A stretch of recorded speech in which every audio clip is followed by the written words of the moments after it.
नमस्कार, आप देख रहे हैं पहाड़ समाचार। मैं हूं आपके साथ प्रीति भारद्वाज। बुलेटिन की शुरुआत करेंगे। उत्तराखंड में त्रिस्तरीय पंचायत चुनाव की अधिसूचना जारी हो चुकी है। 25 जून से नामांकन की प्रक्रिया शुरू होने वाली है। 2 चरणों में मतदान होने वाला है। 10 और 15 जुलाई को मतदान होगा। 19 जुलाई को नतीजे सामने आएंगे। उत्तराखंड में अब आचार संहिता लागू हो चुकी है। तो ये बड़ी खबर आपको बता दें, उत्तराखंड में त्रिस्तरीय पंचायत चुनाव की अधिसूचना जारी हो चुकी है और 25 जून से नामांकन की प्रक्रिया शुरू होगी। 2 अलग अलग चरणों में मतदान होने वाले हैं। बता दें कि 10 और 15 जुलाई को जहां मतदान होगा तो वहीं 19 जुलाई को नतीजे भी सामने आएंगे और आचार संहिता भी अब लागू है। तो ये बड़ी खबर आपको बता दें, 10 जुलाई को पहला चरण होने वाला है। पहले दिन का मतदान 10 जुलाई को होगा। उसके बाद जो दूसरा चरण है मतदान का वो 15 जुलाई को होगा। 19 जुलाई को मतगणना होने वाली है। तो 25 जून से नामांकन की प्रक्रिया शुरू हो रही है। त्रिस्तरीय पंचायत चुनाव को लेकर अधिसूचना जारी हो चुकी है।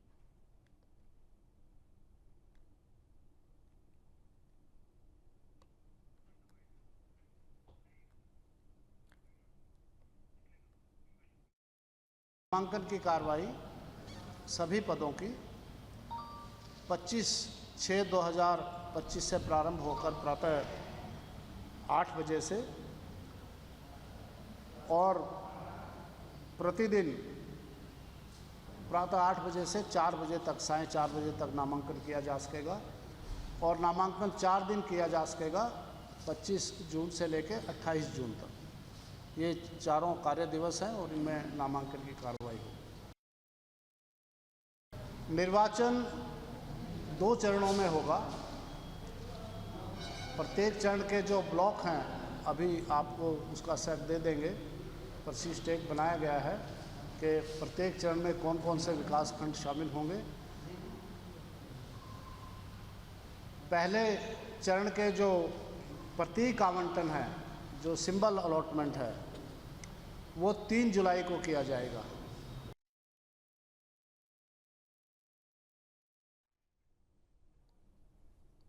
तो उत्तराखंड में पंचायत चुनाव की अधिसूचना जारी हो चुकी है। ये बड़ी खबर भी आपको बता रहे हैं, जहां तिथियों का भी ऐलान हो चुका है। दूसरी तरफ सीधा रुख करते हैं, सीएम धामी क्या कुछ कह रहे हैं।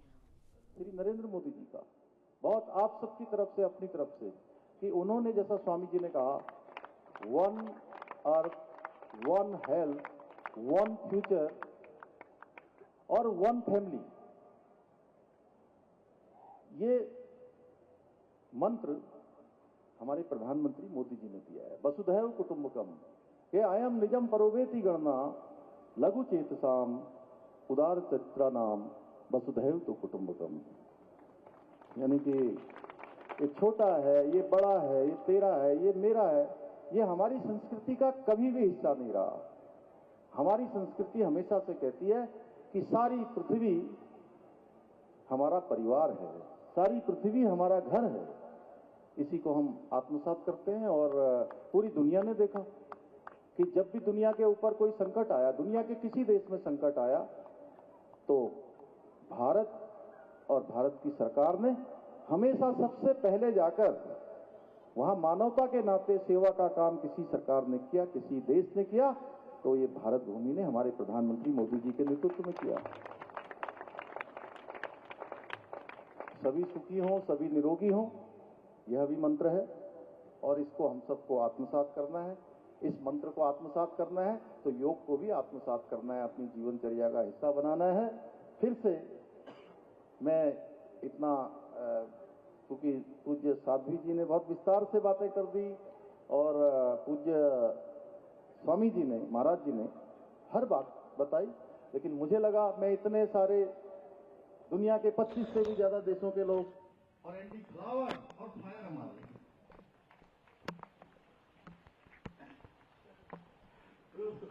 और 25 से अधिक देशों के लोग यहाँ पर हैं। पूरे देश और दुनिया के, पूरे देश और दुनिया के लोग यहाँ पर हैं। तो मुझे लगा कि थोड़ा बहुत इंट्रोडक्शन हमारा इस देवभूमि उत्तराखंड का पर आना चाहिए, आपके स्मरण में रहना चाहिए, इसलिए मैंने कुछ बातें यहाँ पर बोली है। एक बार फिर से आप सभी का देवभूमि उत्तराखंड आने पर आप सबका मैं हृदय से आप सबका स्वागत करता हूँ, आप सबका अभिनंदन करता हूँ और पूज्य स्वामी जी का, साध्वी जी का बहुत धन्यवाद करते हुए मैं अपनी बात समाप्त करता हूँ। बहुत बहुत धन्यवाद।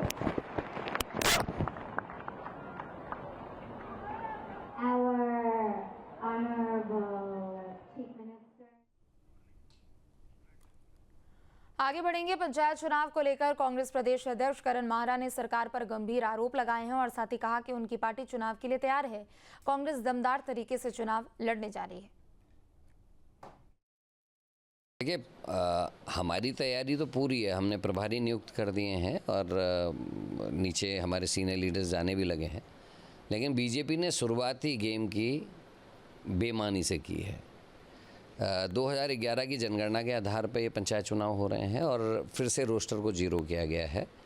बहुत सारी जगहों आपको देखने को मिला गया कि पूरी की पूरी ब्लॉक को जो है महिला आरक्षित कर दिया, कहीं पूरा का पूरा ब्लॉक सामान्य कर दिया, कहीं पूरा का पूरा ब्लॉक SC या ST के लिए रिजर्व कर दिया और कई जगहों ब्लॉक प्रमुखों की सीट में देखने को आ रहा, दो बार सामान्य होने के बाद तीसरी बार फिर सामान्य है।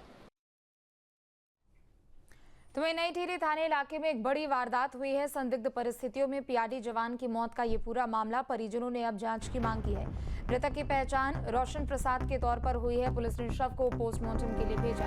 तो नई टिहरी थाना इलाके में एक बड़ी वारदात हुई है। संदिग्ध परिस्थितियों में PRD जवान की मौत हो गई, जिसके बाद इलाके में हड़कंप मचा है। परिजनों ने अब जांच पड़ताल की मांग की है। मृतक की पहचान रोशन प्रसाद के तौर पर हुई है। पुलिस ने मृतक के शव को कब्जे में लेकर पोस्टमार्टम के लिए भेजा है।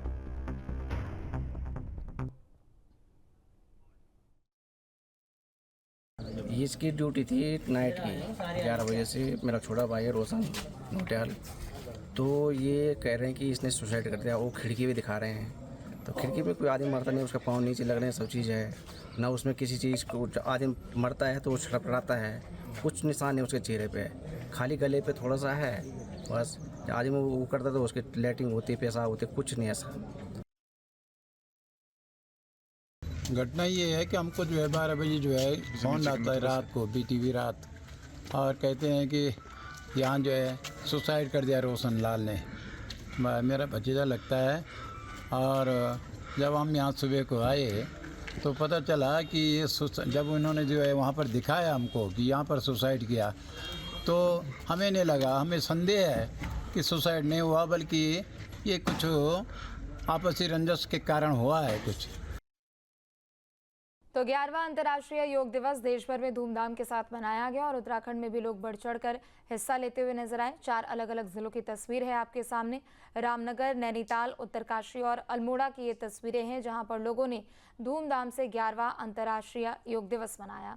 और इस बार का थीम भी अलग था। बता दें कि रामनगर में जहाँ बच्चे योग करते हुए नजर आए, तो वहीं नैनीताल में भी चाहे बच्चे हो, बुजुर्ग हो, युवा हो, सभी योग करते हुए नजर आए। उत्तरकाशी और अल्मोड़ा की भी बात करें तो यहाँ भी लोगों में योग का उत्साह देखने को मिला।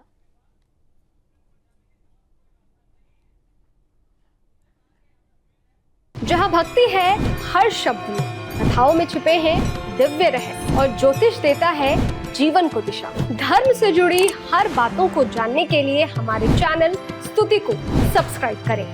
चैनल पर जाने के लिए इस लिंक पर क्लिक करें।